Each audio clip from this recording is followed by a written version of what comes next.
Now let's talk a little bit about the psychology of mycology. By the way, mycology means literally the love of mushrooms, or the study of mushrooms. Myco is mushroom from the Greek, but there's a psychology behind this. Most people are very passionate about mushroom growing. It's because it's so magical. To me, it's because it's so weird, so magical. If you think about it, mushrooms are not a plant, they're not an animal. They are their own genus. They are a separate thing.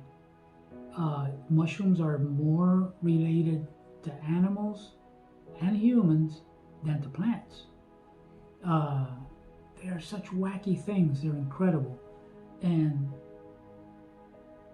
But that's probably why people are so passionate about it. But there's a psychology behind growing them that you need to wrap your mind around.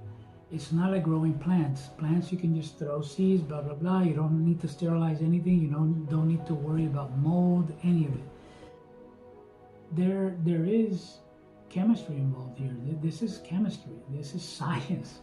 We're doing this for science. This is science. It's not as simple as growing plants, which is what makes it fun. Difficult, maybe, more at first, but when you get the hang of it, it's awesome. But the number one place where people fail, area where people fail, is impatience. Impatience and fear. So, if you're impatient, you're gonna mess things up.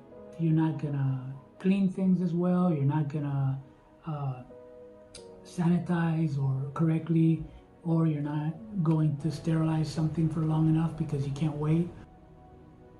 Or you're not gonna let your grain colonize for long enough. It sounds stupid, but I did that at first. I'm like, oh, this should be ready. It wasn't completely white. I could still see some grains here and there. No, I don't want to wait. That's when you mess things up. So impatience, also fear.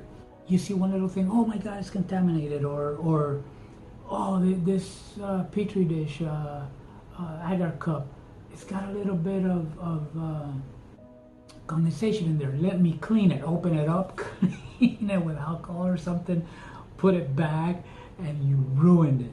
The condensation was not going to do anything. You were afraid of it, and fear brought you to try to control. When you try to control stuff, it's always about fear.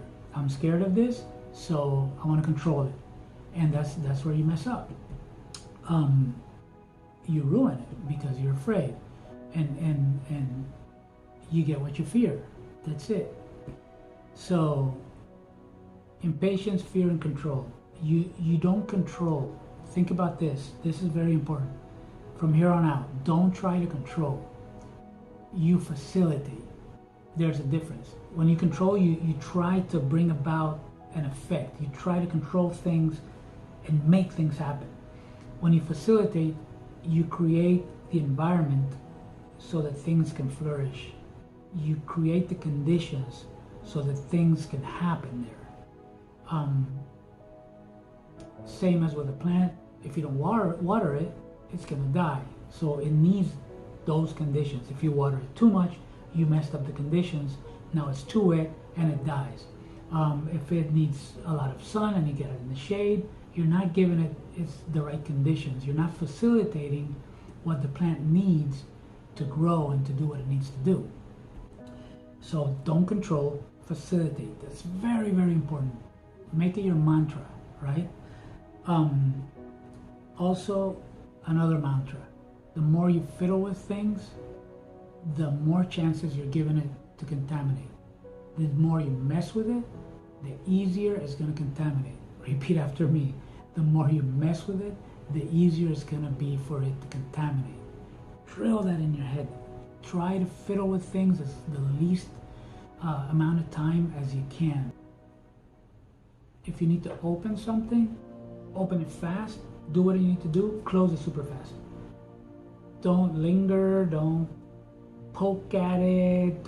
You'll see it in my videos. I talk about that a lot. Find the fastest way to do things. Or for example, if you're dealing with liquid culture, you can open the jar and dump something in there and then close it.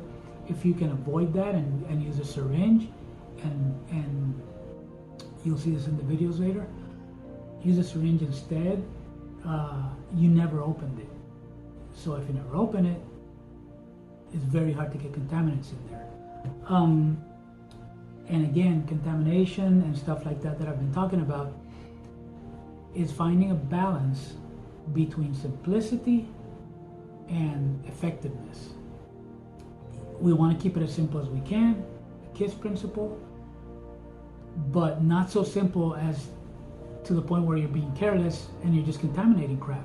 Oh, I'm not going to use a still air box because I want to keep it simple. Just do it outside. Yeah, well, there's spores everywhere falling down on what you're doing. You went so simple that you're not going to get the result you want. So it's always a balance between, for me at least, and for this course, it's always a balance between simplicity and effectiveness. We want to be effective, be simple, and find that balance, ride that line between simplify and effectiveness.